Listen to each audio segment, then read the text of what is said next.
Oh, yeah. Who's ready to continue weaponizing homophobia? Oh, good times. I don't know about you, but I am feeling super great about our choices here in Julian route.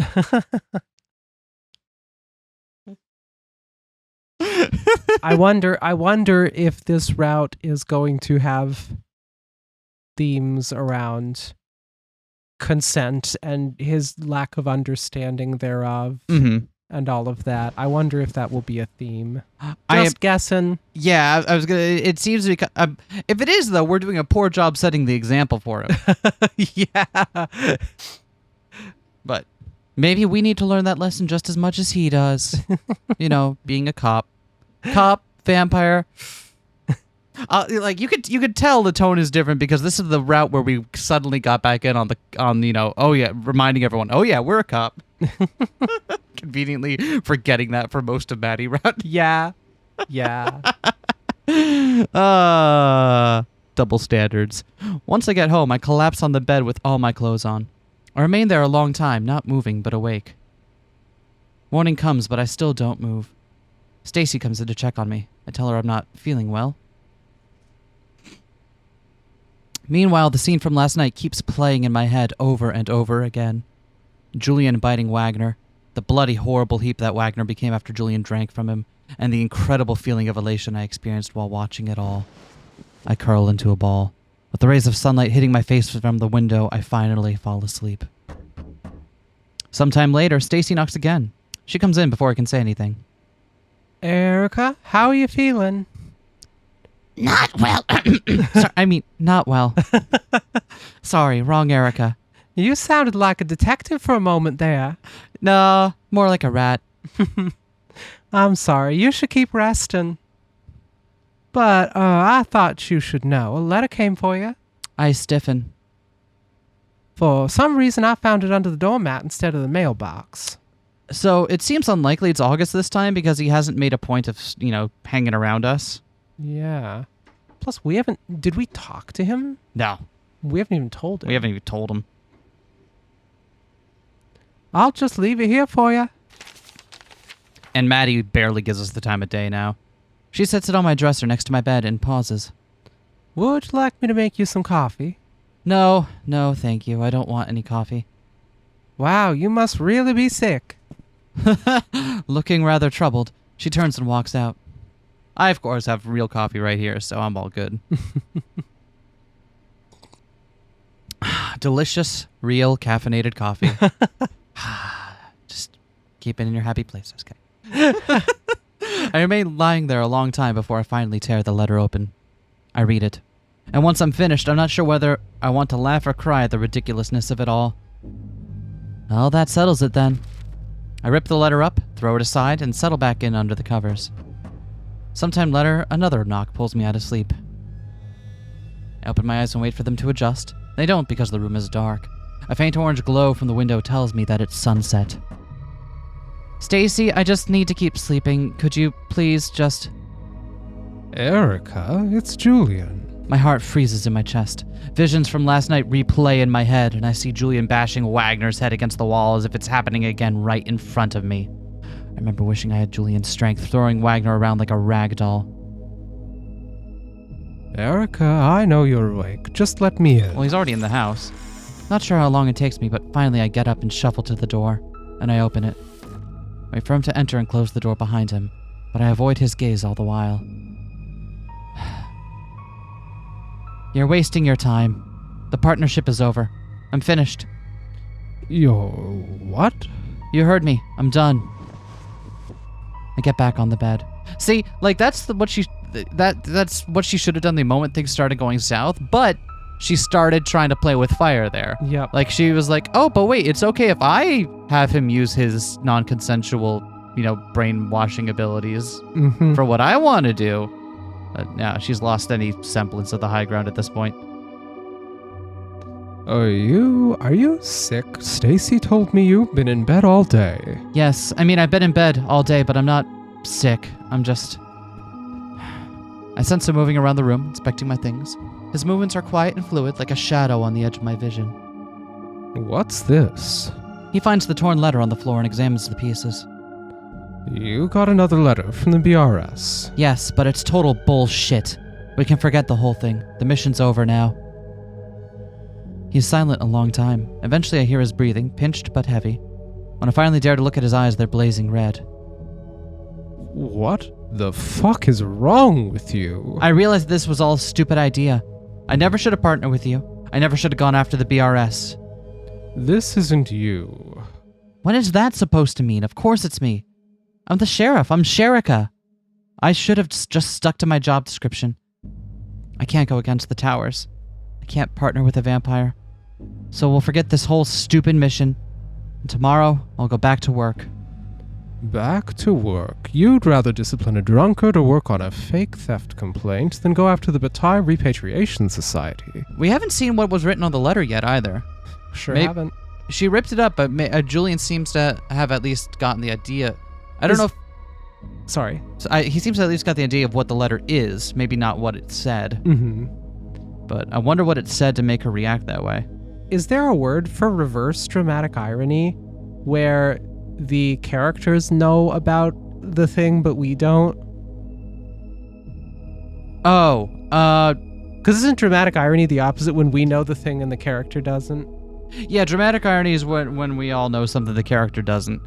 I don't know what the name for the opposite thing is, but I'm sure there must be one. It's a common enough thing. Ironic drama. Sure. That's Sure. what it's called now. All right. Changed my mind. It's not ironic. Like rain on your wedding day? When all you need is a fork, but all you have is... I don't remember the fucking lyrics, okay? I'm trying to make a funny reference. Yeah, you kept at it for an impressive length of time there. I'm going the distance. Well, who would have thought? As that figures.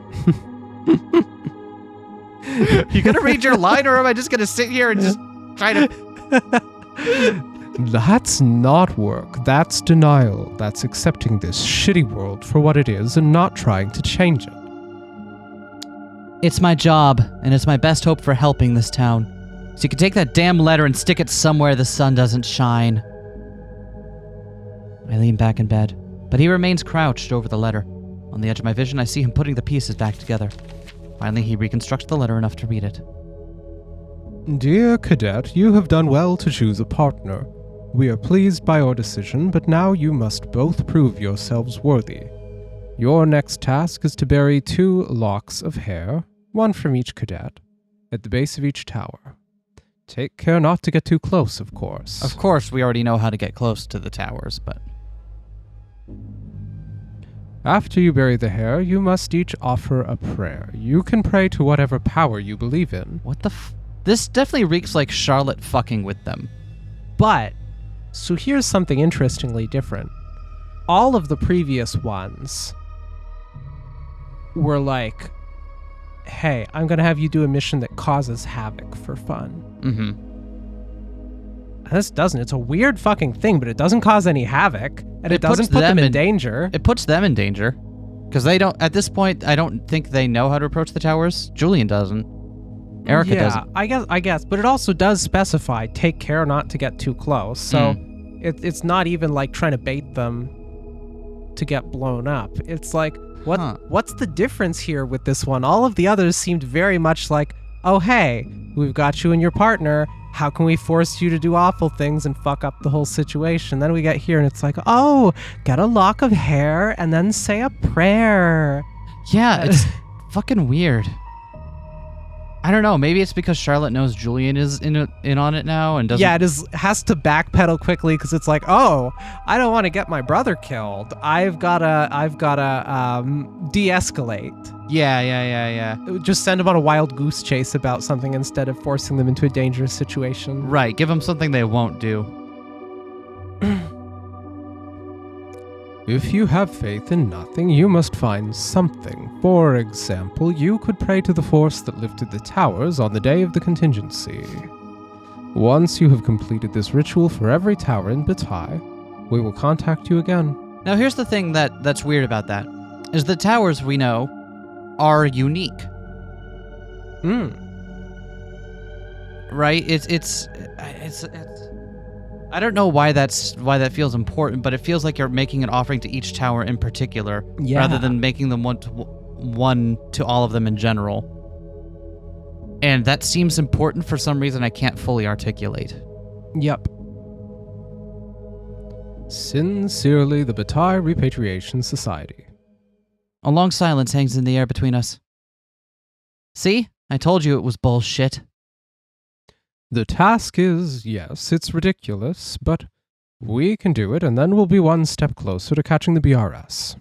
We can't do it. We can't approach the towers. It's suicide. We don't have to venture into the dangerous zone. We could still do it by accident. The dangerous kitchen, if it's not one thing, it's another. Wait, what? I've been listening to Frank Zappa. Oh, okay. Yeah, that'll do it. Wait, we have Zappa records here?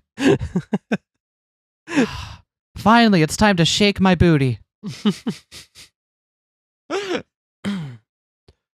No, not you. You patrol the perimeter all the time. You know how to keep a safe distance. I'm surprised he knows about that. Takes me aback for a moment. Or is the praying what you're really worried about? It's impossible. I don't believe in anything that I can pray to. Then fake it. How the fuck will they know the difference? It's just a dumb test. A test you seem to be failing. I suddenly feel a surge of strength. I rise from the bed and storm towards him. Even if the task were as easy as tying my shoe, I wouldn't do it. I can't work with you. It's over. My reverse psychology is working. Oh my fuck, I will headbutt you. You keep promising people things that your head won't cash. Ah! Those were in different timelines. How do you know about that? You can't work with me, and why is that? What you did to Wagner last night was awful. I never should have allowed it to happen. We avenged him for hurting you. And moreover, you enjoyed it. I know you did. I did not. The hint of mischief fades from his eyes, replaced with a glint of pure rage. You disappoint me, Erica. You're right. This partnership is over because I refuse to work with ignorant weaklings.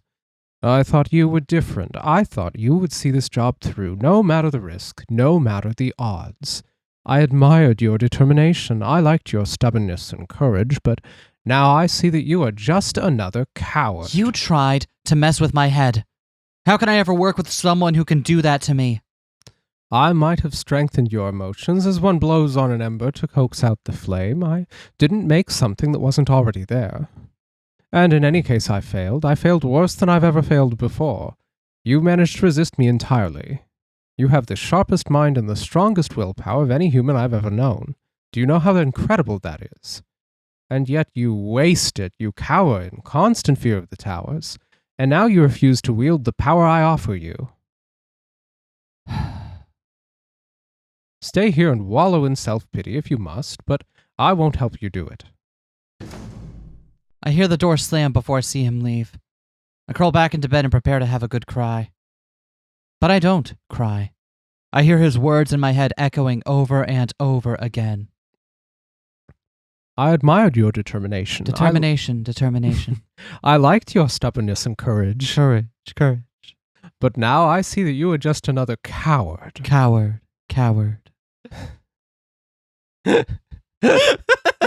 Sorry. Thank you.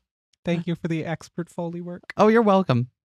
A hot sensation builds in my stomach, then creeps into my veins like fire. The sensation is anger. You have the sharpest mind and the strongest willpower of any human I've ever known. I'm not doing it again. And now you refuse to wield the power I offer you. I get out of bed and storm out of the room. In the living... and then I storm out of the room for each time I've played a spell this turn. In the living room, I put on my shoes and jacket. I'm already fully dressed otherwise because I slipped in my clothes like a slob. Erica? I jolt with surprise. My gun and holster fall to the floor. Oh, sorry I scared you. No, I'm sorry. I didn't mean to wake you. Where are you going? It's the middle of the night. I'm feeling better now, and I have work to do. What's so important it can't wait till morning? I'm behind on a few things. There's a vandalism report I need to investigate. Vandalism? Oh, honey, I think you can sleep another night on that one. I slept enough today. I'm not a coward, and I'm going back to work.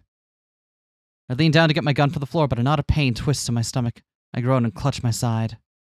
Oh, are you all right? Yes, I guess I'm not fully healed yet. Here, let me help. She reaches down to get the gun, but as soon as her hand wraps around the weapon, she tenses. Oh, I just want to make sure I'm holding this properly. That's a good first instinct to have, Stacy. That's fine, Stacy. Fuck. That's fine, Stacy. The safety's on. Okay, but I'll just... Eventually, she picks up the gun, but the whole time she wears an expression of fear and discomfort. As she rises from the ground, she moves ever so slowly. It won't explode if you sneeze on it, Stacy. You sure about that? At last, she brings the gun into my reach, or retrieve it along with the holster. Stacy continues to glare at the weapon from afar. I take it you don't like guns. No, I don't really do. I understand some people need them for hunting or protection, but it's so easy for people to get hurt. My brother Zachary got shot in the leg when he was little. Hunting accident. His leg never returned to full strength. And then there's your job. You only have a plan to aim that thing at human beings. I attempted to say that sometimes I aim at vampires, but I hold my tongue. No, I'm sorry. I don't mean to make you feel bad. It's just that gun hurts people. Kills them even. It's hard for me not to see it as evil. Stacy, you are so close to a breakthrough about the nature of the police state. Just like another... you are so close. I turn the gun in my hands, considering her words. Can't always categorize things as good or evil, Stacy. Action, behavior, intention, those are what make something good or evil, not its capability. This gun can kill someone, yes, but it can also save lives. Erica's definitely been to one of those fucking warrior training seminars. God, fuck those things. My breath catches as I realize the significance of my own words. For the 100th time, I see Wagner's blood flowing from the puncture wound in his neck. What about accidents? Those can happen no matter what your intention. You can reduce the likelihood of an accident through training and preparation. This gun has a safety switch. Maybe Julian has one too. Julian? What are you talking about? I groan and shake my head. Sorry, it's just... Julian was right. I was a coward. I know what I have to do now. Catch a vandal? No. Something much more important than that. Go back to bed, Stacy. I'll be fine. Shaking her head, she obeys. My head spins as I secure my gun into the holster once more. Julian possesses more power than I could ever imagine. I'm tempted to despise and fear him for it, the same way Stacy hates my gun. But for now, Julian is on my side. He wants to help me, or at least he pretends to. I can continue to use him for good if I'm careful. I need to learn more about Julian's weaknesses. I need to ensure that I'm the one who remains in control. And that I need to take down the fucking BRS.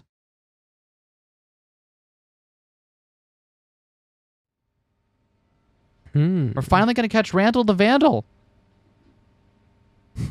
And maybe Greg the Dreg.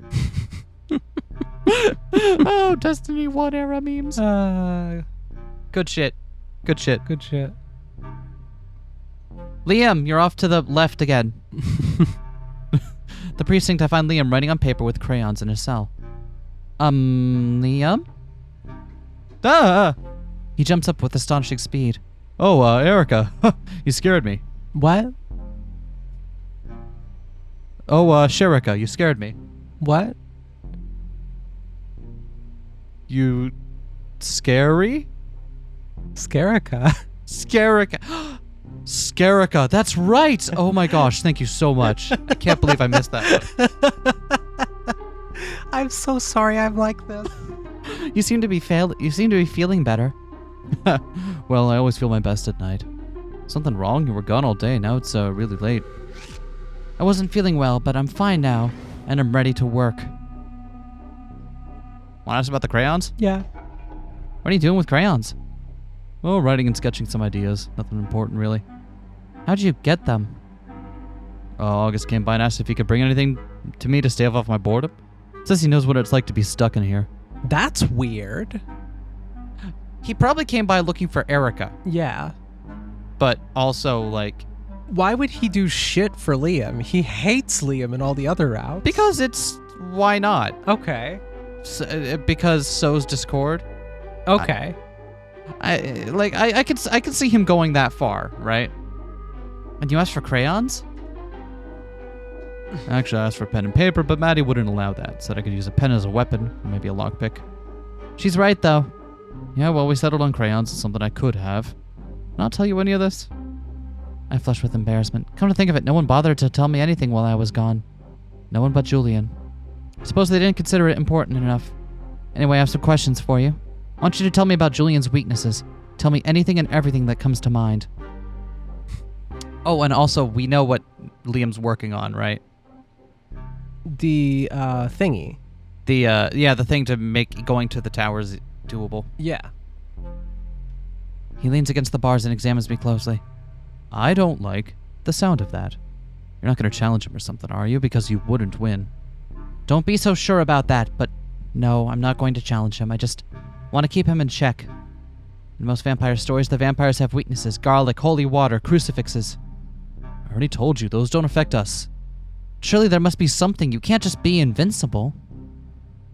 Or maybe you just don't want to tell me so that you all stay protected? Listen, I'm not trying to protect them. I'm trying to protect you. How does that work, exactly? Let's say, hypothetically, we have a weakness. I tell you about it. You get cocky, you challenge Julian or Charlotte. Weaknesses or not, they'd still overpower you, and they'd be really pissed off. So at the end of the scenario, you're probably dead. I'm not stupid, Liam. I'll be careful. Will you, though? Yes, I will. Now out with it. Tell me what it is. Out with it! Please, Liam. I saw you behaved around Julian the other day. You're fed up with him. His power has gone unchecked for too long. I was able to resist his influence somewhat. I think that I can keep him in check, but I need a little bit more help. You were able to resist him? Yes, he tried to make me do something. Instead, I slapped him across the face. That's impressive. I don't think I've heard of anyone doing that before. See? I can hold my own with Julian. Doubt. Doubt. Sounds to me like you'll just get too cocky no matter what I tell you. Then you might as well tell me so I have a better chance of defending myself. I want a video game system. What? I'd like to play a video game. Give me anything. I'm not picky. I just need something to help me pass the fucking time. Promise me that and I'll tell you. So, year 2000, what's out, right? Damn, what was out in 2000? The N60, that's the N64 era. Really? Yep. And Game Boy Color. Because Gold, Silver were out in 2001. When did Xbox come out? Oh, not until the mid-aughts. Really? Yeah, I think it was like 06. So let me check that. My whole mental timeline for video game systems is wrong.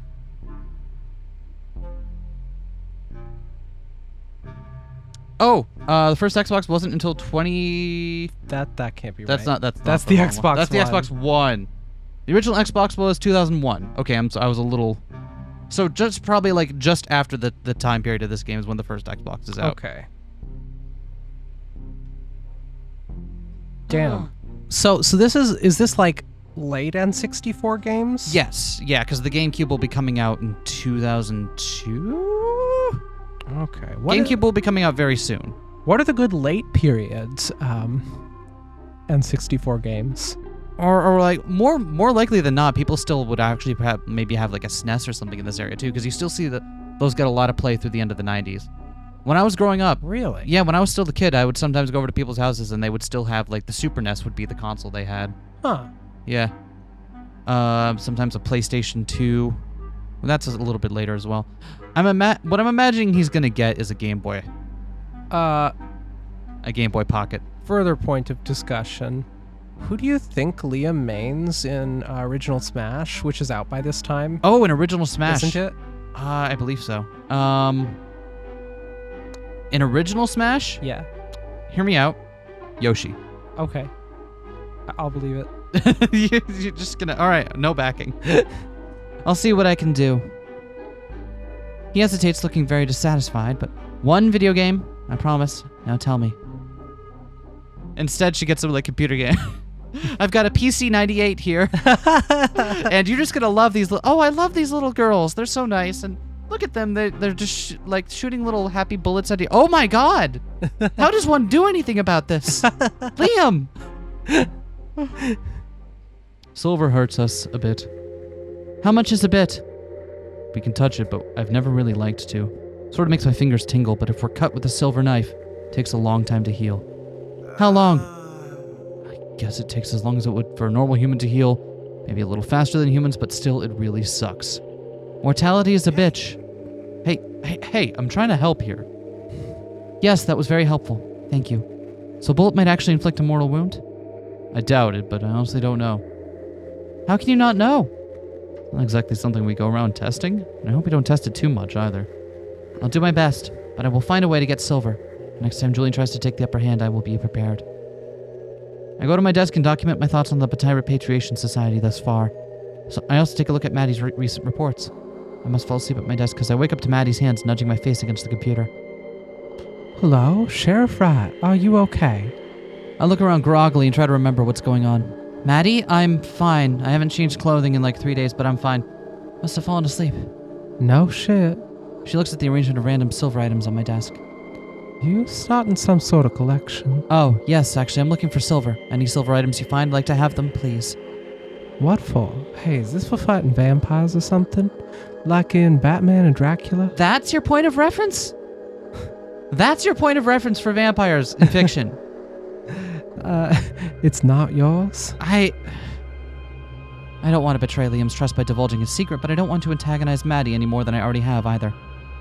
It's just an experiment. I'm not sure if it'll be useful yet. Fine, I'll see what I can do. Could you get Liam a video game to play? Excuse me? Liam wants to be able to play a video game. I already gave him paper and crayons yesterday. Right. Good call on refusing to give him a pen. But I still wish you would have discussed it with me first. I can't believe this. I hold the fort down while you gallivant around with vampires. And this is the thanks I get. She's not wrong, Erica. Thank you for watching The Office while I was away. But now we need to give Liam a video game. August mentioned video games to me the other day. I think he might have found a console. Get it from him. And consider a moment. Apparently now Maddie runs into August more than I do. I think I prefer it to stay that way. Maybe you can ask August about it next time you see him then? No way, I'm not doing it. He's not a little boy at summer camp. He's a murdering vampire and he's in fucking prison. I sense Liam stirring in his cell. He can hear everything we're saying, of course, but I don't think Maddie cares. I made a deal with him. That's why I need to give him one. What sort of deal? Fine, don't fucking tell me. I don't care. Jeez, I knew this was gonna be the route where Maddie was pissed at us, but because I can't fucking blame her. We're making terrible decisions, but also, oh, honey, no. See, this is the cost of doing one's favorite route early and one of one's less favorite routes last. Well, I mean, I think it was. I still defend that decision because by this point we're hooked on the mystery alone. Yeah, that's true. That's true. That is the other benefit, though. Yeah, it's trade-offs all the way down. For one, don't deal with vampires. Maddie, I understand why you're upset about the Batailles, about everything, but if you're going to keep working here, you need to adjust your attitude. Do I? Do I really? I think I'm the only one here who still has the right attitude. I'm still treating the vampires like, well, vampires. And meanwhile, you're partnering up with them, striking deals. I'm doing my best to control the situation. Whatever you say, boss, but I'd really like to take a break from the vampires if you don't mind, so I'm going to check on a couple people in town, okay? What people? Is there anything I should know about? Mary thinks she got robbed again. Ben got too drunk last night, started some trouble, just, normal stuff. But don't you worry about it, you have your hands full. With the vampires and all. You'll need to track down a video game for Liam yourself, because I sure as hell won't do it. Without waiting for my response, she grabs her bag and leaves. Wonder if I imagine her slamming the door behind her. Preparing silver bullets takes more work than I expected. First I have to collect a few silver items, then visit the local welder. My efforts yield 3 silver bullets. It's not a lot, but it's not enough to fill the clip, but it's enough to do damage if I'm ever in a tough spot with Julian or Charlotte. Once I prepare my gun, I'm ready to pay Julian a visit.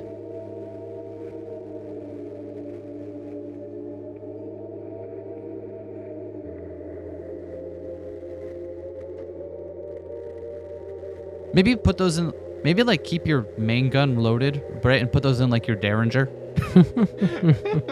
Right?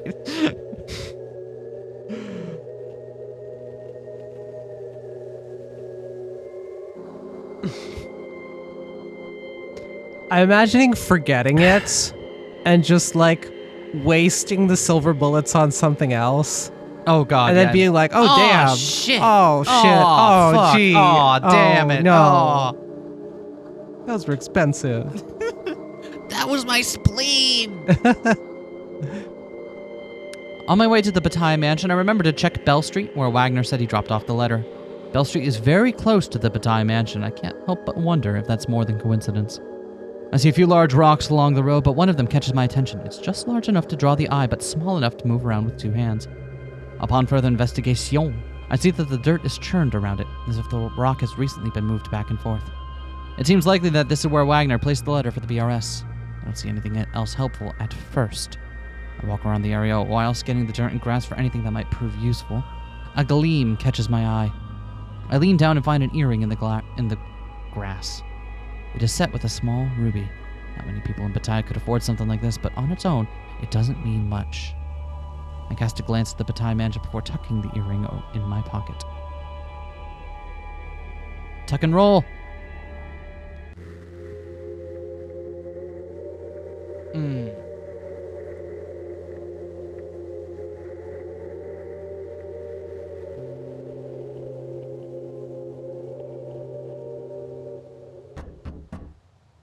I have to bang on the mansion door for 5 minutes before Charlotte answers the door. I need to hire a butler just to deal with you. I need to talk to... Hold up. Hold up. Something's different. Something's different. Why is it different? That wasn't their last scene, right? It wasn't. What? Is it a silver necklace? Maybe. So that he can't bite her? Maybe. Because that it might just be as simple as like she had a wardrobe change and it's important enough to reflect on her sprite, in this case a silver necklace. But it's weird that we weren't told about it. Yeah. And it also looks like a chain or a collar. I bet it'll be a silver necklace, and I bet it'll come up in combo. Sorry. When suddenly something is different in a video game and no one addresses it at first, my first my first instinct is like, hold on, what just happened when we the person playing the game weren't paying attention to the story, right? My first is creepypasta. Right? Like shit like that. It's just like, okay, if I was, trying to be clever, this is where I'd start trying to pull one over and be like, oh, look what happened off screen while you weren't paying attention. Not interested. What? He doesn't want to talk to you. Ta-ta. She starts to close the door. Charlotte. His voice is so loud, so furious that every hair on my body stands on end. Even Charlotte looks chagrined. I thought you were done with this. I'm fine. I want to talk to her. Leave us alone. Charlotte hesitates. Her eyes dart from Julian to me and back again. She looks stumped. Fine. Go dig your own grave, brother. Interesting turn of phrase. She saunters away. Julian takes a moment to collect himself, then looks outside. Yeah, I think this is obviously just Charlotte doing this again. But he hisses and pulls back again. Come inside, please. This won't take long. I only came to tell you. Please, just looking outside makes my head explode. I thought drinking blood the other night made you stronger. It amplifies both my strengths and my weaknesses. Now please, come inside. Reluctantly, I obey. Interesting turn of phrase there. Because she never said anything about putting on a necklace, right? She just found a whole bunch of silver items and stuff. Do you think that if Julian drinks enough blood, then simply the ambient light visible at any point in his home would become fatal? Maybe if it was sunlight, I guess. Because it's not like a hermetically sealed box, the mansion where no light but gets like in. the amount of outside sunlight is like scientifically negligible. Yeah, but like, how much blood would he have to drink to I'm make guessing weakness that more intense? than all the blood. I see. Once we're inside, an awkward silence stretches between us. He starts to say something, and then stops. I start to say something, then think twice. The silence stretches painfully longer. So, about yesterday? Yes, you were right. I was acting childish. I won't quit. You won't? Wagner's collecting information for us as we speak. Everything we've done so far would be a waste if we stop now. I agree. You and I make good partners, I think. The relief on his face surprises me. He seems so genuinely happy that I feel embarrassed. I'm still mad at you. For what? For wanting to kiss you? Not everyone has such stone-cold control of their emotions as you do. I want what I want, Erica. You can't blame me for that. His gaze sends a tingling sensation down my spine. I'm not sure if it's his magic or my own natural response. Will you keep denying that you wanted to kiss me too? He's right, I did want it, but he was also influencing my emotions to some degree. I wonder if he's doing it again because I feel his presence like a magnet urging me closer. I imagine him kissing me so clearly I can almost feel his lips against mine. Stop it! Bad. I'm gonna get a squirt bottle for you. I'm not doing anything, Erica. Yes, you are. I swear to you, I am not influencing your mind. However, I can sense it. I can sense your feelings for me, and you can probably feel mine. The connection can go both ways. What do you mean you can sense our feelings already? I'll give you what you want if you... He freezes, his eyes locked on my neck. He had started leaning towards me, but now he takes a step back. Is that necklace new? I reach up to brush the silver choker around my throat. It's not my style, but it's what I had to work with. Yeah, do you like it? His gaze meets mine, then jumps from the necklace and back again. His face twists with discomfort. So, Liam told you? I know you don't like silver, that's all. It won't kill us or something if that's what you think. I know, but it can hurt you. I can touch it without harm. Really? Give it a try then. He scowls, then lifts his hand. Puts his finger against the necklace for a few seconds. I feel his flesh brush against my neck, warm and soft. After a moment, he pulls away, but if he feels any discomfort, he hides it well. You see? No harm done. I notice his hand curls into a fist. It bothered you a little. The only thing that bothers me is I enjoyed touching you, and I wish I could do it more. I blush and look away, too flustered to think of a retort. I need you to understand something, Erica, and this is the last time I'll say it. I will not urge you again to kiss me, telepathically or otherwise. If and when you do so, it will be of your own volition. This is something that it took us half of my arc to establish. The way you're looking at me now, as if you're afraid I'm scrambling your thoughts, it's unnecessary, and frankly, it's annoying. I tried the other night to influence you. I failed. It's all rather embarrassing. But it proved that you are capable of making your own decisions, regardless of my influence. Your will is strong, and I cannot overcome it. You should take pride in that, and you should trust in it. So, I suppose our next task is to bury a strand of hair at each tower or something? Yes. Fine, then I suggest we get it over with. When should we check on Wagner? We can do that tomorrow. All right, let's get this fucking assignment over with. That's the spirit. I'm gonna have...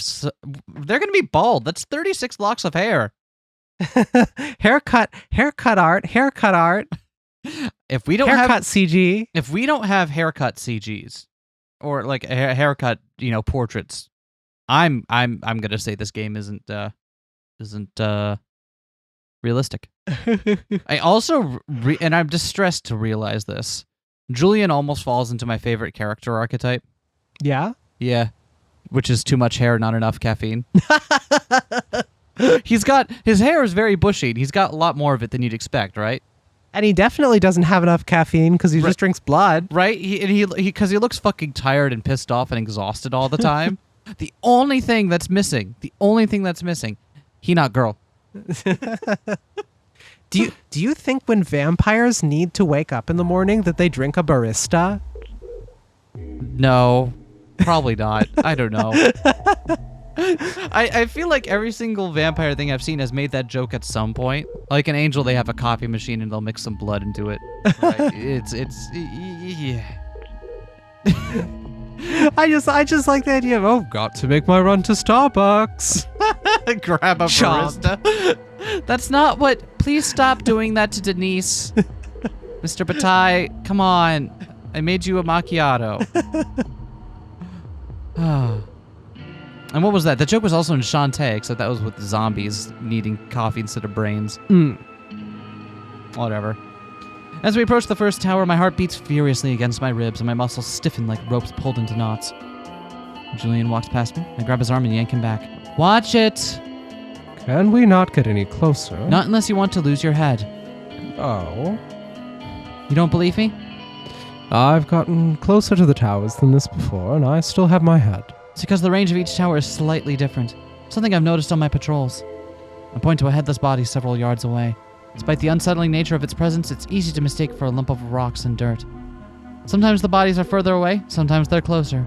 Some bodies fall backward, some fall forward. I don't understand how that's possible, but it happens nonetheless. But even once you factor that in, you're left with two theories. Either each tower is slightly different, or the range is subject to variation. I'd rather not risk my life on the mood of the towers. Would you? Takes another step backward. That's what I thought. So this is the closest you should get to any tower. You understand? Yes, thank you for explaining. I pull out a small garden spade. We both stare uncomfortably at the ground. I suppose we each pluck out a hair now. Is it just a single hair, or I thought it said a lock? I thought so too, but... Yeah, because a lock is more than a strand. I sigh at the ridiculousness of it all, then grab a hair and yank it out quickly. I kneel down, dig out a small hole, and bury the hair inside. And I hand the spade to Julian, who follows suit next to me. We both remain kneeling in awkward silence. Are you going to pray? This is such bullshit. I agree. The BRS can't possibly know whether or not I actually pray or not. It doesn't even specify who to pray to. If I recall correctly, it suggested you pray to the force that lifted the towers if you don't have faith in anything else. Faith in anything. Okay. We talked about how the nature of belief might have shaped, like, how Bataille came out is, right? Yeah. So maybe, like, this actually has some purpose or intention. Could be. Like, by making them do this ritual and establishing that belief and, like, reinforcing that belief over a short period of time, maybe that's some way going to bring it about? Could be. It'll be interesting to see if this is just Charlotte giving them busy work or if it actually turns into something. Because as we know, August figured out how to fucking not weaponize it, but, like, he figured out the trick to turning belief into reality. His vision of himself as a savior managed to turn into reality. So, I don't know. That's what's going on in the back of my mind during stuff like this. Fair enough. Not in a million years, I will curse the force that lifted the towers with my dying breath. We don't need to actually pray. If we just go through the motions, we should be fine. You're probably right. Feeling horribly self-conscious, I clasp my hands together and close my eyes. I move my mouth a bit, pretending to mutter a prayer, and then I get up and back away as quickly as possible. To my surprise, Julian stays kneeling much longer than I do. His mouth moves slowly and softly, as if he's truly speaking to someone. Finally, he gets up and returns to me. Did you actually pray? Yes, you must have forgotten this, but I go to church every week. True, but I thought... You thought what? I thought you just used the church to manipulate the community. Julian sighs loudly, then looks up at the tower, his expression troubled. You're right to some extent. The church is like a beating heart for the community. We use it to regulate its pulse. Charlotte doesn't believe in the religion. I don't think Liam does either, but I've always wondered where we came from. It's called the Big Bang Theory. Maybe it's not taught at the schools here, but... That's not what I mean. Oh, gotta love that whole, fucking East Coast chauvinism. The harshness of his voice stays my tongue and give him a moment to collect his thoughts. Science can't explain everything, or maybe it could once, but it can't anymore. Yeah, you know what? Actually, that variant of it, like, after seeing fucking towers come out the ground like that, you're like, okay, you know what? Fine. Fucking... yeah, maybe I'm willing to give up science over that. Not give it, you know what I mean. We just don't know enough. And in that case, we never will. He meets my gaze.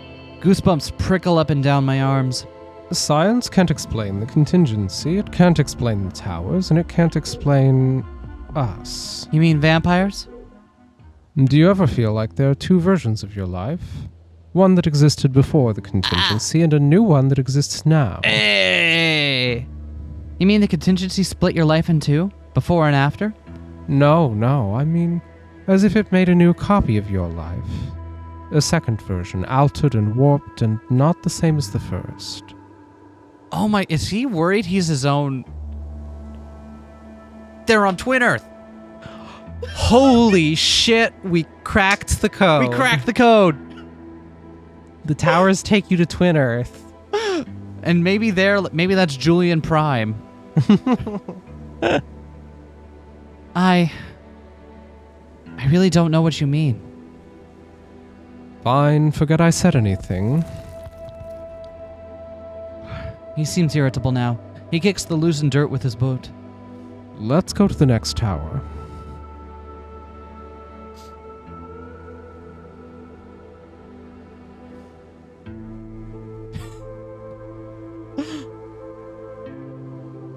Oh no! It's not Erica, but someone made to believe she's Erica. Oh no! We continue our ridiculous errand, walking from one tower to the next. Near the base of every single spire, we each bury a lock of hair and mutter a dumb prayer. As we approach the end, my mood only worsens. The resentment stacks and builds with each tower. Pick up the pace, spending less time pretending to pray and walking faster from one tower to the next. Even Julian makes quick work of the prayer, but I think it's because he senses the rising heat of my burning frustration.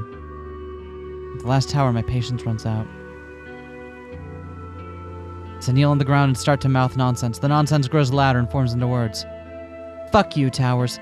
Fuck every single one of you goddamn Crimson Spires. Title drop! Oh, we got there! Episode 16! Woo! And that means this is the canon route. Oh, is that what that means? Title drop is in it. Oh, fair enough. Fair enough. You killed my friend. You killed 73 members of this town. You've ruined my life and the lives of everyone here. I stand up and clench my fists and raise my voice to a yell. My only prayers to you is that you disappear and go back to whatever mystical fucking hole in the ground you came from. I kick the ground hard, sending the lucid dirt flying. A long silence follows my outburst. Julian gives me some time before daring to speak. I hope the BRS didn't hear that. Erica, I know you don't want to hear this, but have you ever truly considered that the towers might be protecting us? Fuck you. I'll take that as a no. I don't like what happened either, but I have done my best to accept it. Bullshit. You're a vampire with a bunch of humans penned up for your consumption. I still think you and Charlotte might have staged all this so you could domesticate the town like a bunch of sheep. You think we created these towers? I'm flattered, but no, even Liam can't comprehend their design. He steps forward, looking up at the towers again with a mix of reverence and uncertainty. Would I have lifted the towers if the decision had been mine? No. Do I choose to make the best of an unfortunate situation? Yes. That is the difference between you and I, Erica. You refuse to embrace the good that comes with the bad. No. The difference is that you focus on what is good for you. I want what is best for the people of Bataille. When Father closed the lead mines, I tried to stop him. People moved here so that they could work in the mines. This entire town developed around the mines. Father made a business decision. He didn't care who it would affect. He didn't care that the people of Bataille would have nowhere to work. He didn't care that Bataille would die with the mines. But I was only a teenager. I was barely even in high school. He wasn't going to listen to me. When I turned 18, I could have moved away. I didn't. I felt it was my duty to stay with this town, named after my own family.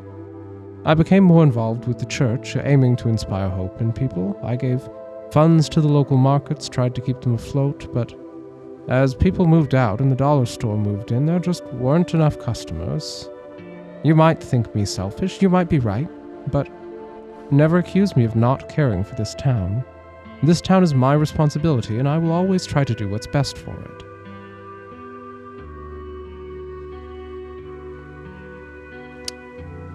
I believe he believes that, but if, I also think that maybe shutting down lead mines might be high on the no, like I completely sympathize with like the fact that people are now out of work, right? And that's why you have programs to help get people retrained, find them new employment, and make sure that the fallout from that is as minimized as possible. But you don't keep lead mines open, Julian.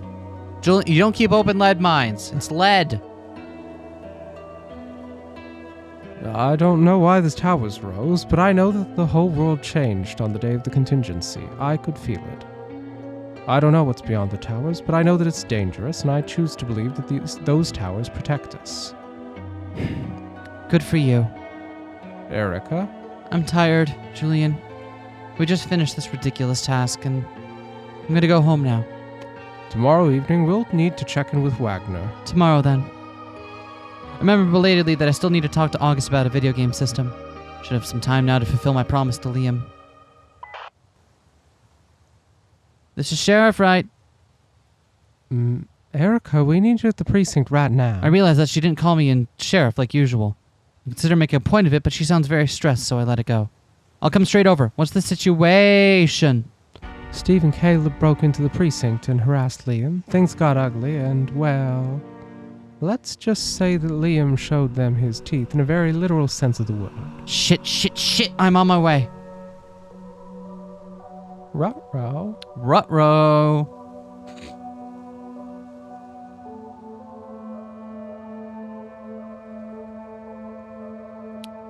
Ruh-roh, Raggy.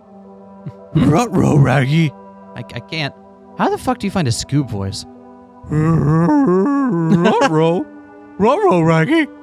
Something like that? I legitimately forget what the voice actually sounds like. If you told me it was that, I'd say yes.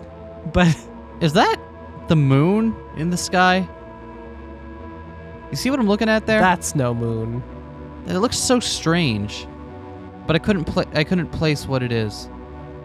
I don't know. You can see it directly to the right of the flag. Oh, clouds are about to cover it up there, but there was definitely something there, right? I don't know. Maybe I'm overthinking it. Are they on a spaceship? It's Twin Earth? Twin Earth? None of us bothered to look at the fucking skies and figure out that, like, oh god, wait, that's not the right size for the moon. None of us bothered to check the chemical composition of water and determine that it's still water and fulfills all the roles of water, but has it's a different chemically different. Yeah. Yep. That's how you know, by the way. Yeah. If you're worried, you might be on Twin Earth. That's how you figure it out. Yeah, that's the one they always go for. Yep. Yeah, that's not the fucking moon. That could be an artistic, you can't look at that stuff in a game and decide from that, because moon's only about the size of a quarter in the sky, right? Of course they're going to exaggerate it for effect. Outside City Hall, I find Caleb Vincent, Mayor Ward, Nurse Kathleen, and Steve from Minecraft, all in a huddle. Kathleen tries to bandage Minecraft Steve's arm while he yells angrily. Minecraft noises. Oof. Oof. Oof. Oof. He's a demon, a fucking abomination, and he shouldn't be allowed to draw breath. The group catches sight of me, and there's a moment of silence. Mayor Ward looks flustered and red in the face. Caleb, however, is deathly pale and just stares at the ground, clenching his jaws. What happened to your hand, Minecraft Steve? Your prisoner happened. That's what Caleb and I tried to take matters into our own hands, but it turns out the murderer is also a demon. Back me up here, Caleb. Face ashen, Caleb barely manages to meet my gaze, then looks away again. I don't know. I don't know what I saw in there. He moved so fast, I barely managed to lift my baton, and then he just took it. So you all were harassing someone who was in prison, serving their sentence, and bothering no one. And he bit back at you. So, surprisingly, I just learned this relates to something that might have just happened to me a couple days ago. It's called fucking around and finding out, gentlemen. And what were you about to do with a baton, Caleb? This time his glare holds on me, blazing with fury. I was going to serve justice to my sister's killer. That's not your job, but I'll deal with your crime later. I still don't know what happened to Steve's hand. That bastard bit me. I reached in to get the baton back, and his teeth, no fangs, sank right into my hand. Right through my flesh. Just look at this. He pulls away from Nurse Kathleen to show me the grisly injury. I struggle to hold back my disgusted reaction.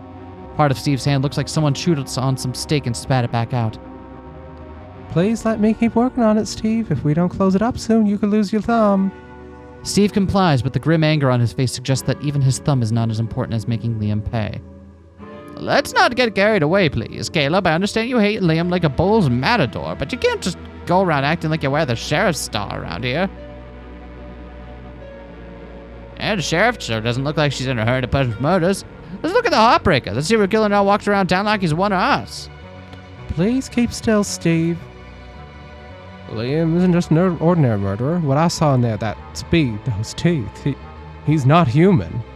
Could you give me a point of reference for what a human might be? Okay, so... Yep. Think of... Yep. Yep. Middle American city? Okay. Midwestern? Yeah. Okay. For example, Detroit. Oh, Detroit. Okay, yeah. Oh, you know what? That does seem very human. Okay, good. Caleb shudders suddenly. He clutches his hand. Nothing makes sense anymore. I'm losing my mind. Now, you just had a bit of a scare is all. I'm sure your mind was just playing tricks on you. Caleb, your mistake was taking... You ever have a day where you just fucking fail at reading your one job? Yeah. Caleb, your mistake was taking justice into your own hands. As for what you saw Liam do, well... Sheriff Wright, a moment, please. The mayor hisses at me with hushed anger. The hell do you think you accomplished by telling Caleb and Steve that a prisoner is a vampire? I wasn't going to tell him. So you've come to your senses. I know that the truth would only cause panic. For now. But we can't keep this secret forever, Jeff. Why the hell not? I'm gonna keep it as long as humanly possible. Now, could you please try to contain the situation? I hardly see you around here anymore. Seems to me like you should keep a better watch on Liam or just decide what to do with him. I've been investigating the Bataille Repatriation Society. It's my theory that I don't give a shit. Just decide what to do with Liam or I'll go straight to Charlotte and Julian and we'll make the decision for you. Are we clear? Yes. Good. You have a day. You have a good day now. You have a day now. I don't want you to have a good one. I'm not that nice. But like, I won't tell you it should suck either. I still want us to like work together here. So just have a day. Just have a day. I'm indifferent as to its quality. I feel somehow as if Mayor Ward squashed me under his heel and then twisted it. I don't have the energy to question Caleb and Steve any further. I struggle to hold my head high as I continue into City Hall. God, it really does feel like some people just put together a fucking town somewhere and put some humans in it and said, here, this is good enough, right? We'll just copy-paste the floor of this one building a couple times, right? No one will notice.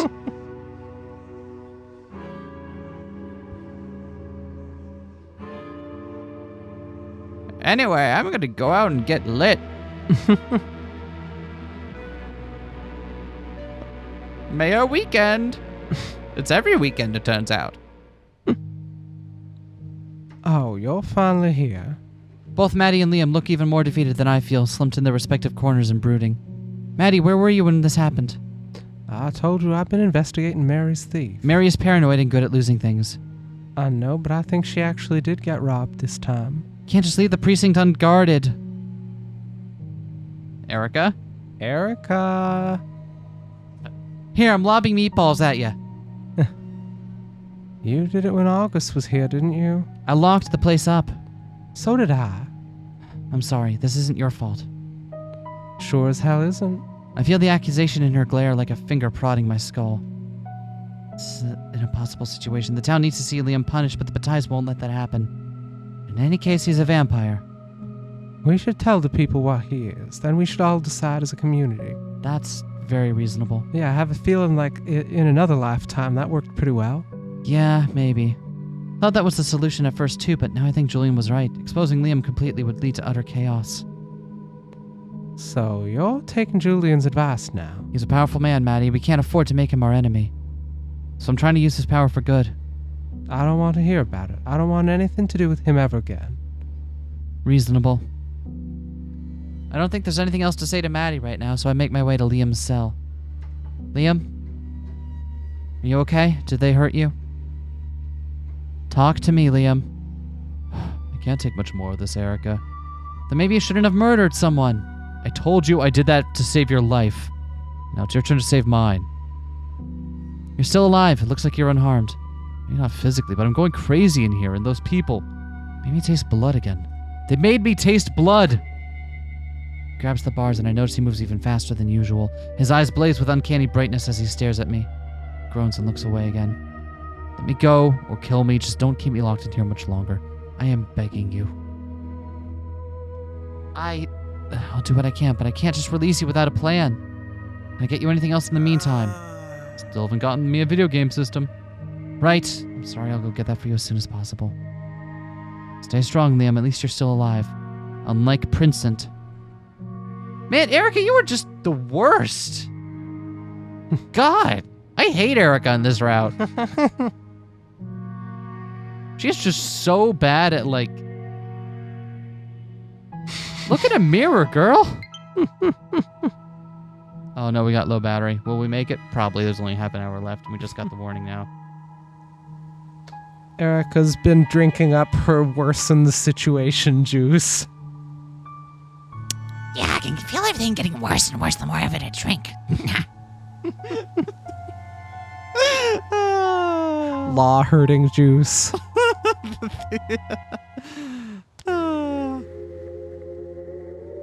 I forgot my morals juice at home today. That's fine. That should be fine, right? Yeah. When I next meet Julian at Wagner's house, I consider whether to mention the incident with Liam. Nope, not happening. I can't keep putting it off forever, but now is not the time. I need to sort out my own thoughts before I discuss Liam with Julian. I tremble as we approach Wagner's doorstep. Too many unpleasant things have happened here over the last few days. I can only assume that more unpleasant memories are about to formulate. We've got this dog on a tight leash, Erica. There's nothing to worry about. He squeezes my shoulder, then suddenly lets go. Scowls at my necklace. You had to wear that again. Well, you said it didn't bother you, so... As you please. Shall we go inside? You sure I should go in with you? I assumed you would insist on doing so. Well, I guess that's true. I want to hear everything that's said, but won't he still hate me? Of course, but I instructed him to tell us both what he learned, so he will do it whether he likes it or not. I sense the slightest bit of uncertainty in his voice. You can come with me, but please try not to interfere. Can you do that? I'll try. Thank you. Approaches the door and knocks, and after a painfully long wait, Wagner opens the door. Strangely relieved to see a band-aid on Wagner's neck. Nice to know the vampire bites still leave some visible mark even after they're closed. His face contorts into a mixture of shock, discomfort, and joy at the sight of Julian. Mr. Bataille, His face turns beet red. I recall how Julian compelled Wagner to remember an erotic dream with Julian. I failed to hold back a small laugh. Wagner looks at me and all his motions transform into rage. What the fuck is she doing here? I'm so sorry to disturb you about this, Thomas, but the sheriff and I are both investigating the Bataille Repatriation Society. Unfortunately, we haven't been able to uncover much information. I suggested we ask you for help because I know you possess a lot of valuable knowledge about our community. Sheriff Wright tried to convince me you had nothing useful to offer. I hope you'll prove otherwise. Wagner scowls at me long and hard. Eventually, he relents with a scoff. Might as well come in then. Erica's already introduced herself to my apartment. Reluctantly, I follow Julian into Wagner's house. Glad to see he's exactly as, fucking tip as usual.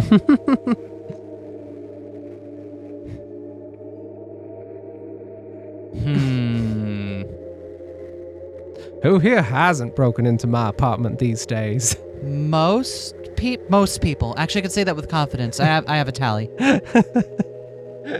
It's just me in August that one time. Yeah, I guess technically Julian was invited in through manipulation and coercion. And also Giles? But I think you allowed that. He broke in because he was trying to get something from your place, but you weren't there. I just decided to let that one slide. What if you're a vampire, but you accidentally leave your keys inside at home? Can you break in? Your own home? Your own home? Yeah, of course. Yeah, is that fine? Or if you don't have the keys anymore and have no way in normally, it no longer counts as being invited? What if then you wind up being like that one guy from Disco Elysium, whose name I can't remember right now, but Now I'm just gonna refer to Julian as Tequila Sunrise for the rest of this. What if you're a vampire and you have a roommate and you get in a fight and they're like, go. I don't think. Are you compelled to stand outside until you reach an agreement? No, because remember they can't revoke that as easily as they can because otherwise. Okay. Yeah. Okay. Yeah. There seems to be. I think there are loopholes here. I think there are edge cases we need to consider. Once we're inside, Julian moves very close to Wagner and stares him intently in the eyes. Wagner's face turns beet red again, but he doesn't draw away. Tell us what you learned about the Bataille Repatriation Society. I know they took away Jessica and Gary. How do you know that? Because Charlotte Bataille said so when she read the letter that arrived from the train. We all heard that, but that doesn't prove anything. I also have a theory that they move in and out of the old mine tunnels. Interesting. The tunnels have come up a couple of times, but we've never really been down there or seen what's what. Yeah. That's impossible. They're closed off. Not entirely. Someone opened a few tunnels back up. I heard rumors of figures glimpsed moving in and out of the tunnels at night. Ooh, okay. I'm back to being invested. I'm back in. I'm back in it. Sounds more like rumors and hearsay. What does that have to do with the BRS? My men and I have had our eyes on those tunnels ever since the contingency. Giles was the first one to discover an open tunnel. Looked like it led past the towers even. Julian and I exchanged shocked glances. He knew better than to try going through it, of course. He closed that tunnel up good and fast with dirt and rocks. Freedom's Dawn still checks the tunnels sometimes. We find old barriers torn open. We seal them back up again. We don't want whatever's out there getting in here. So who keeps opening them and why? So someone keeps messing with the tunnels. Why do you think that's related to the BRS? I checked the mines yesterday, in fact. Searched really hard because I had a feeling I might find something connected to those repatriation shitholes, and well, I found this. He retrieves a ragged, dirty piece of paper from his cabinet and carefully hands it to Julian. I lean around Julian's arm to see for myself. It's an old magazine page. Wow. Shit, sorry. I suddenly sounded like I did in another lifetime. I feel like around, not the time of the contingency, but about one episode ago, my life branched off, and I'm someone different than before, warped, a strange mirror image of myself. You get used to it. Just like taking ibuprofen. Yeah, but look how old it is. Julian and I both leaning close to study the date on the edge of the page. October 2001? That's right. A month after the contingency. But we already had this conversation in another route. Mm-hmm. Ain't no modern fashion magazines coming out of Bataille, I promise you that. This came from outside after the contingency. If you're somehow only listening to the Julian route, in which case, I'm sorry, the rest of the game is kind of cool too. You should look at that. But specifically being within a month of the date of the contingency doesn't prove anything because of how magazines are dated. Monthly periodicals are dated like the month after they hit the shelves, just to make sure that you as a consumer are still going to want to look at it and buy it. You're less likely to buy a magazine dated September if it's September 27th, right? But if it says October on it, you'll be like, oh, that's still the new issue, even if it's, the same content. Short version. Now, did this ever go anywhere in the other route where it came up? The magazine? No, it was just used to entice us. Who enticed us with it? It would have been Charlotte. Interesting. Yeah. So if it's the same thing going on, then that means Charlotte's using the tunnels for something. Yeah. Because I'm pretty sure this is hers and that she's been using that specifically as a weapon. But it's weird that that would be down there. It doesn't mean anything. The magazine might have been printed early. Why would someone in Bataille have an advanced fucking copy? Because they work on the magazine remotely? Believe it or don't, but sure is interesting, ain't it, Mr. Bataille? Julian remains oddly quiet, just staring at the magazine page with wide eyes. It is Charlotte's magazine, isn't it? Do you have any more information for us, Wagner? Anything at all you think we should know? Well, I didn't know how to tell you this, Mr. Bataille, but since you asked. Seems to be at war with himself. Shit, I don't have to tell you. Julian turns on him, red eyes blazing. Spit it out, Thomas. Fine. I'm sorry to say this, Mr. Bataille, but the boys and I, we have some concerns about the train. The train? What concerns? For a long time, we thought you funded it. Now we are not so sure. I do fund it. Who else would? Pacific Bridges, FEMA. What? Someone from the outside might be using the train to manipulate us. That's all I'm saying. And this was his worry from Maddie route.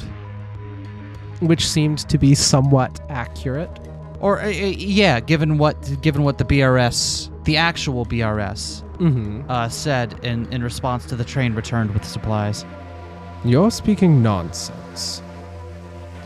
We're going to take a closer look at the tracks tonight, just to be sure. Wagner winks at Julian. Julian just frowns back in return. Now, about that page. Politely, Wagner starts to pull the magazine page from Julian's fingers, but Julian pulls it back, folds it, and slips it into his jacket. I'd like that back, Mr. Bataille. I'll take good care of it, Thomas. But... Still doesn't help. What about the fucking BRS? Well, at least I know more about them than you, Fad. I told you to pick up that letter from the train station. I don't really know. You don't know? He pauses a minute, then scratches his head. He seems genuinely perplexed. I don't remember. Expect me to believe that? Erica, come on. Put it together. Put it together. You got this. It was just an errand I needed to run. I don't remember why.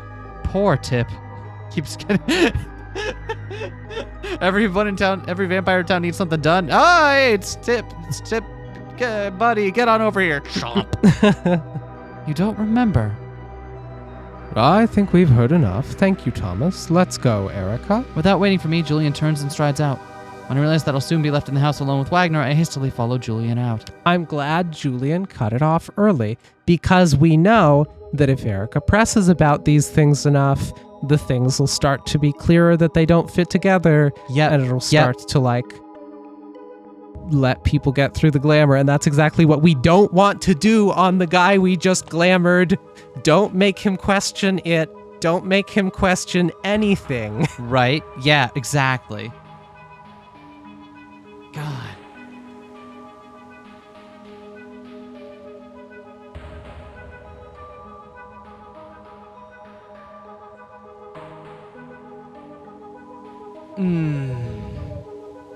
What was all that? Wagner couldn't even remember why he picked up the letter.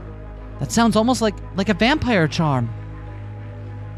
You asked him that question when he was previously under my influence. Perhaps the whole experience muddled his memory. Julian is trying to keep Charlotte's... He knows Charlotte's doing this, and he's trying to keep that away from us, isn't he? Why is he playing along with it, then? Maybe he thinks he can break Erica down after enough time? Maybe. Or maybe he thinks there's still actual things to be learned around the periphery? Or he'd already been controlled by a vampire before that night. Don't be silly. Listen to yourself. I just don't patronize me. This is the world we live in now, okay? I don't like it either. These are the hands we're given. Oh. Use them and let's start trying to build a place worth living in. Is that what you're trying to say?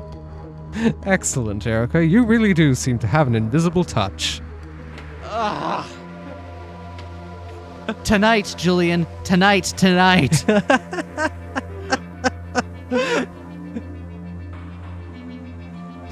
All right, I'm done.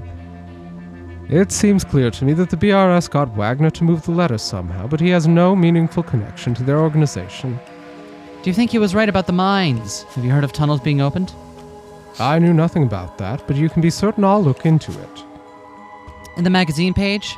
Meaningless, obviously. Despite his words, I can sense that Julian is troubled. I think you're hiding something, Julian, and I plan to find out what. We have a more pressing concern right now. Wagner's sentiments have turned against the train. He's always cooking a conspiracy of some sort or another. How is this different?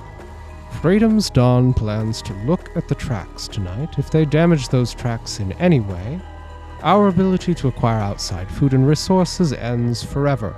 Don't you already have guards watching the tracks? Yes, but they're stretched thin across the whole length. The Order of the Line watches the tracks too. That's true. I wonder if they would be willing to fight Freedom's Dawn. The gravity of the situation starts to sink in. Let's go, I'm feeling a little intervention. Intervention? Time to stir the pot. We should keep an eye on the situation. I'm glad you agree. We must protect the tracks at all cost. Well, I'm more concerned about people hurting each other, but If the train stops coming in every month, we might all starve to death, Erica. we humans, you mean? We vampires wouldn't live long after that either. Right. I concede. It would be terrible for all of us. I'll increase the guards around the tracks until 10 o'clock. If something happens before that, they'll notify us. Otherwise, I'll meet you at the station at 10. Sounds good. I'll see you then. I leave Julian feeling troubled, like our investigation is going nowhere. No matter what we try, we're just treading water. Julian has proven his usefulness, but why did Wagner never answer the most important question of all? Who told him to move the letter? The only clue I have is the earring I found on Bell Street. My gut says that I shouldn't tell Julian about the earring yet, and I think that's right. I trust Julian now more than I did at the beginning of our partnership, but I still don't trust him completely. He's hiding something, and I intend to find out what. Belatedly, I remember I still need to find a video game console for Liam. Maddie said that August might know where to get one. Suppose it's time to pay him a visit.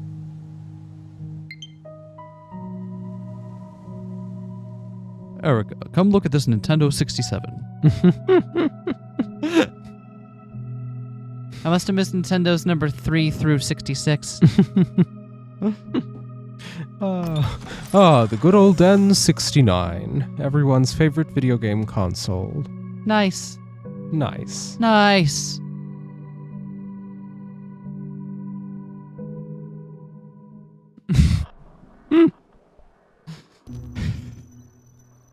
Hi, August. Nice. Oh, why hello, Sheriff. Long time no see. I'm surprised to see him looking clean-cut and freshly shaven. Good for you. Right. So what did he find to occupy his time, then? If he's not a fucking wreck. Right. Guess when you live in the same office together for months, a few days apart seems like a long time. How are you doing? You mean ever since you told me you were considering me for a partner, and I practically begged you to pick me, then you forgot I existed and turned all your attention to Julian. Never mind. Forget it. I'm quite dandy. Never been better. Is there a reason you're at my door, staring at me like I just told you the world is indeed flat? What? I came because Maddie said you might know where to find a video game console. Turned to the dark side, Sheriff? Huh? No, it's not for me. It's for Liam. Liam Bataille. The man, vampire, you're currently holding in prison. That's correct. Let me get this straight. I spent 6 months in that cell without a conviction, and the best treats you ever gave me were books. But Liam stays locked up for a week, and you give him video games. He helped me with something. I promised him a game in exchange for information. I gave you information all the time. You gave me philosophical drivel and nonsense. I could have been playing Sonic and Knuckles. Sonic 3 and Knuckles, you mean? Yes, well, I forget which one we're on nowadays.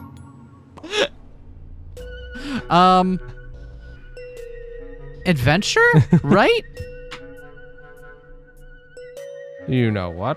I'm not going to get mad. I'm not going to get mad. Oh. I'm not. Oh yeah, absolutely. Sonic Adventure was 98, so this is like end of Dreamcast era. I'm not going to get mad. Was Shadow in that one?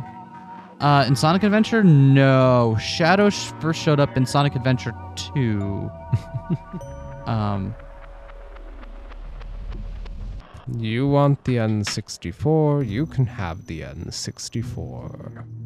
You want GoldenEye, you can have GoldenEye. It's a terrible game anyway. Yeah, but it's got a good speedrunning community. Skip the 38 and all. I hope that was the right one. If I got it wrong, don't drag me in the comments. He walks over to the entertainment center and starts packing up the console. A lot of people love that game, don't they? Sure, a lot of people are stupid. Where did you get an N64? From dear Sarah Carpenter. The one in high school? Is there another? Yes, I run into her occasionally. She likes me. Said she was glad I didn't kill Principal Vincent. But if I had, she would have forgiven me because she hated the principal's guts. Oh, so why did she give this to you? I ran into her at the dollar store the other day. I was in a foul mood. I think Sarah wanted to make me feel better, so she asked if I liked games.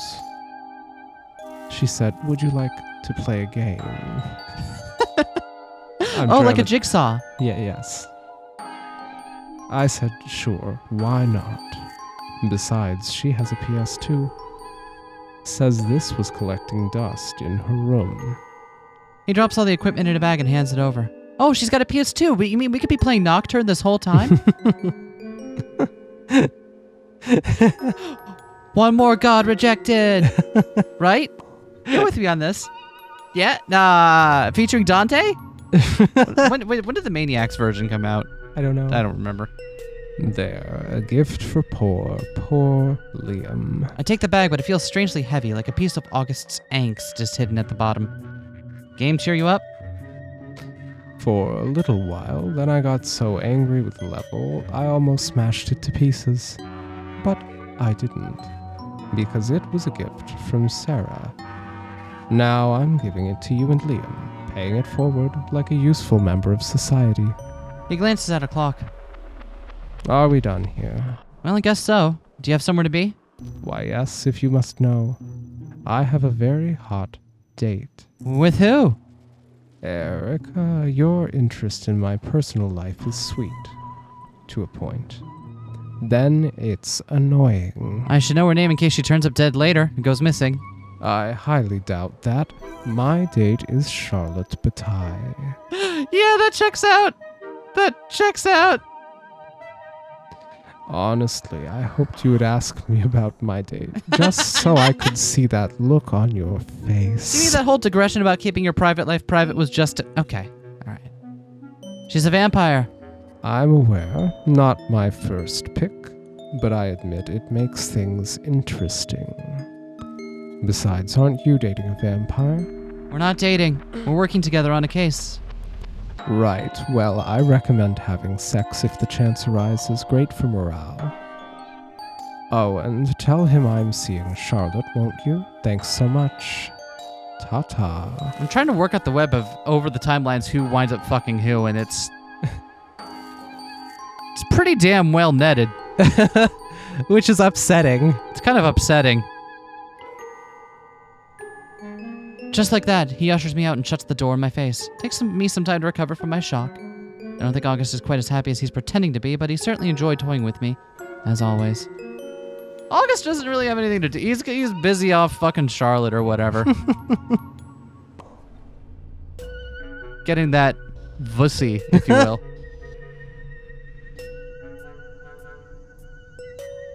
Do you think he can resist mind control? I don't know. I bet if you asked him, he said he said he would be able to. But if he's also a vampire hunter, as we kind of suspect, he probably already knows about it and knows how to deal with it, even if he can't resist. He's not that stupid. He's stupid in very specific ways, and that isn't one of them.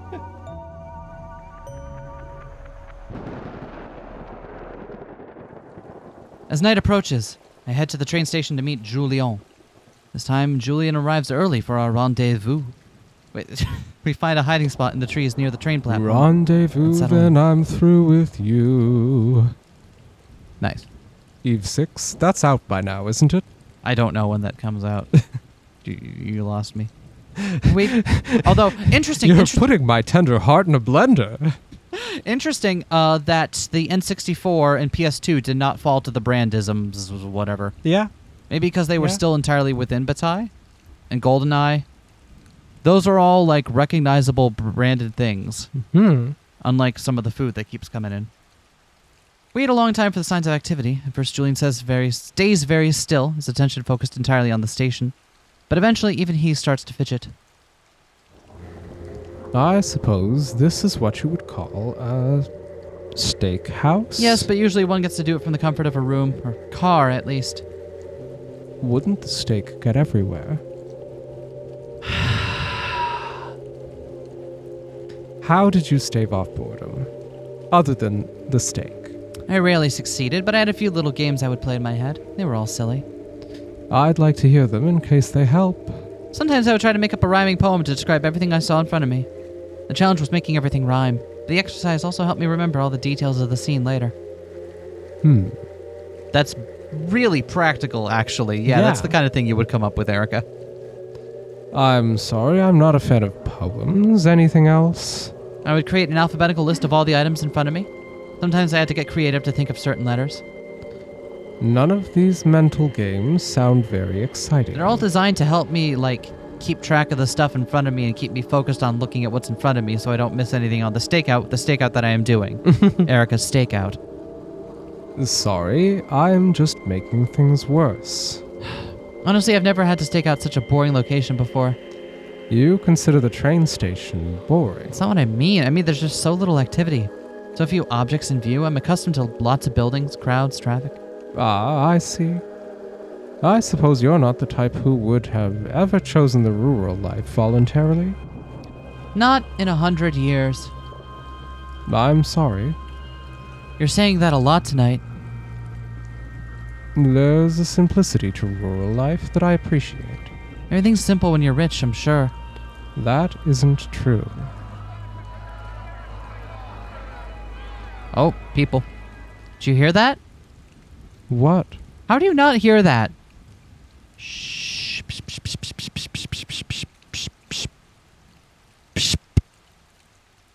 We both crouch down and listen. An argument? It's coming from further down the tracks. Let's go.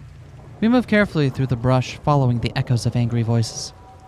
I feel like a clumsy oaf next to Julian who effortlessly moves without making any sound, but he's polite and pretends not to notice. Finally, we see them. Two groups of people face off against each other. There are about a dozen people in all, but in one group is slightly larger than the other. It doesn't take long to discern that the larger group is Freedom's Dawn, and the other is the Order of the Line. Freedom's Dawn seems to have a prisoner. I recognize Giles holding a smaller man by the arms. The prisoner is Ben O'Doyle, a fellow who often overindulges in liquor but is otherwise harmless.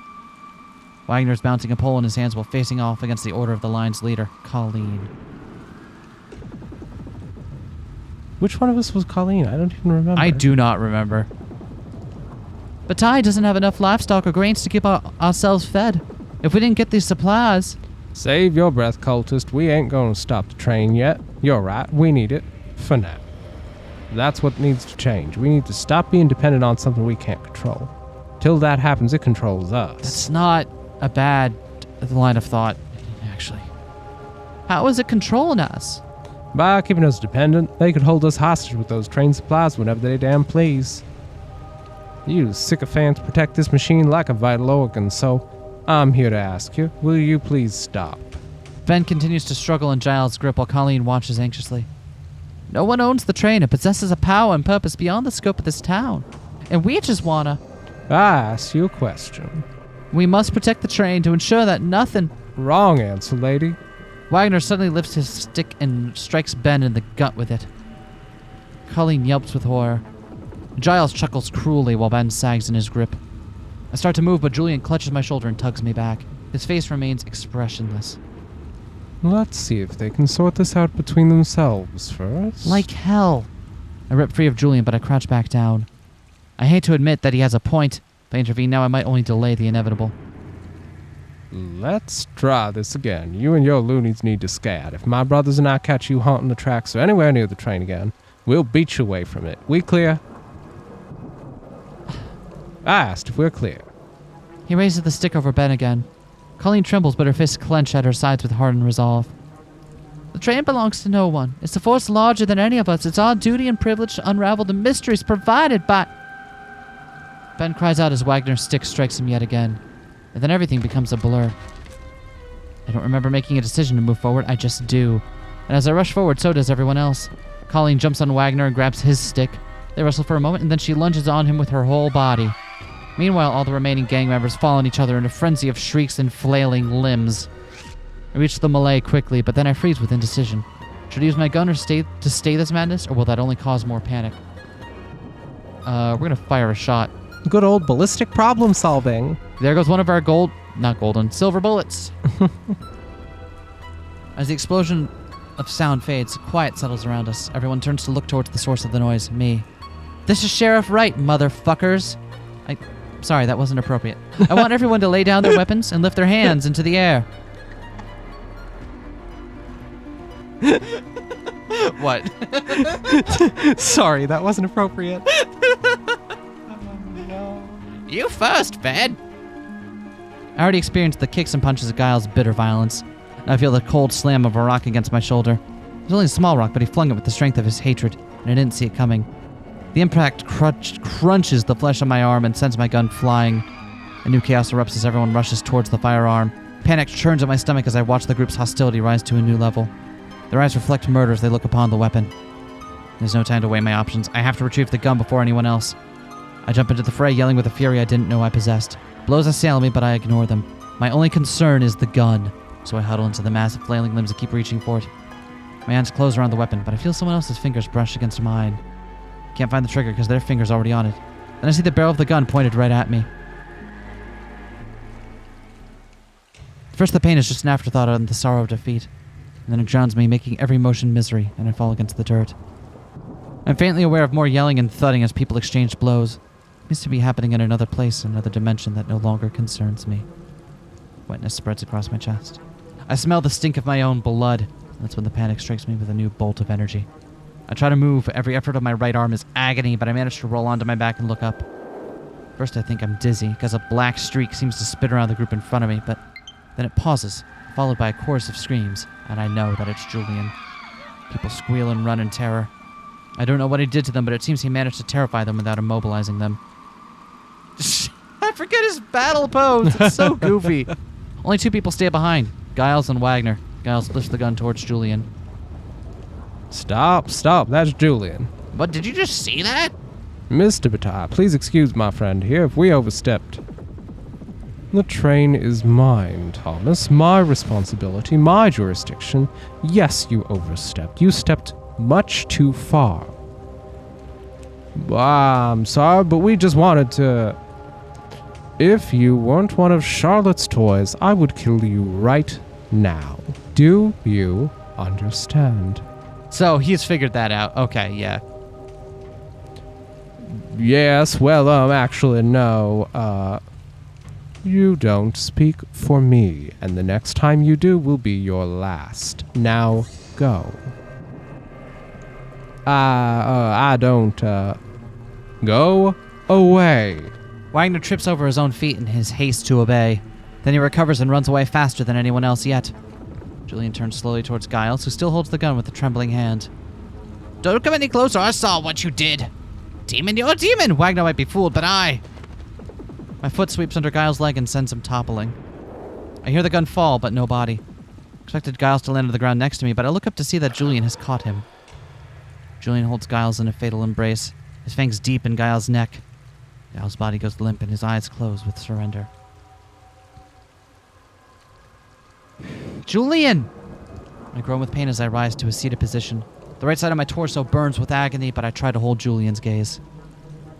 He lifts his bloody mouth only far enough to speak.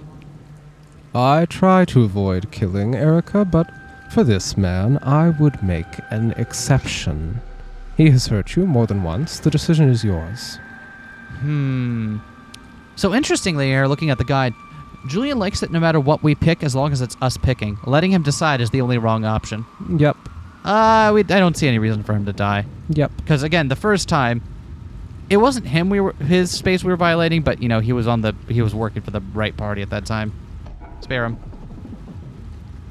For a moment, I imagined the satisfaction of watching Giles die, but then I groan and shake my head. It's not my decision, and it's not yours either. He lives.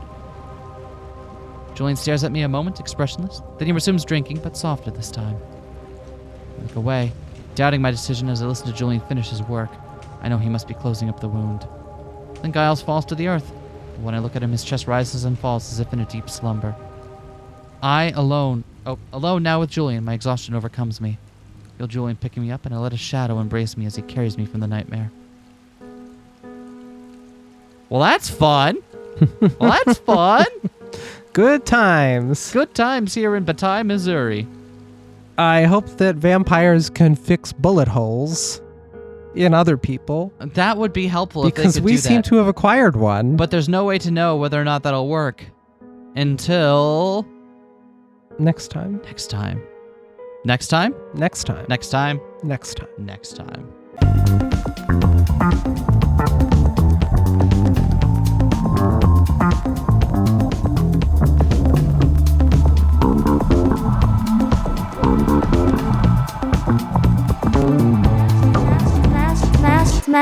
that, like, comment and subscribe.